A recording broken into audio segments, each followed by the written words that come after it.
ভাবছি তোমাকে আর ডাক্তারের কাছে নেব না। কি বলো তুমি?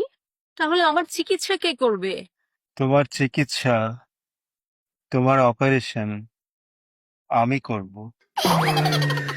ওমা, সে কি? তুমি কিভাবে আমার অপারেশন করবে? শুধুমাত্র তোমার অপারেশন না, আমি তোমার মামার ব্রেনে যে সার্জারি আছে না, সেটাও করব। হায় হায়, এ কি বলছো? কিভাবে করবে তুমি এসব? শুধু তাই নয়, তোমার চাচার বিশেষজ্ঞ, অন্যান্য আরো যত অঙ্গ প্রত্যঙ্গ আছে, সবগুলোর অপারেশন আমি করব। হ্যাঁ, তুমি কি পাগল হয়ে গেছো? তুমি কি ডাক্তার? কিভাবে করবে তুমি এত অপারেশন? আমি ডাক্তার না, কিন্তু আমি অপারেশন করা শিখেছি। আর সেটা আমি শিখেছি ইউটিউব ভিডিও দেখে। হায় হায়, এসব তুমি কি বলছো? এতগুলি মানুষের জীবন নিয়ে তুমি ছিনিমিনি খেলবে? ইউটিউবের ভিডিও দেখে অপারেশন শিখে তুমি অপারেশন করবে?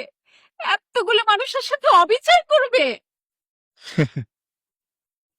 তাহলে একটিবার ভেবে দেখো, তুমি তো কোথাও রান্না শেখোনি। তুমি যে ইউটিউব থেকে রান্না শিখে দিনের পর দিন আমাকে গিনিপিগ বানিয়ে তোমার এই অখাদ্য কুখাদ্য খাবার আমাকে প্রত্যেক দিন খাওয়াও, এটা কি আমার জীবন নিয়ে ছিনিমিনি খেলার নয়? এটা কি আমার প্রতি অবিচার নয়? বলো, বলো না,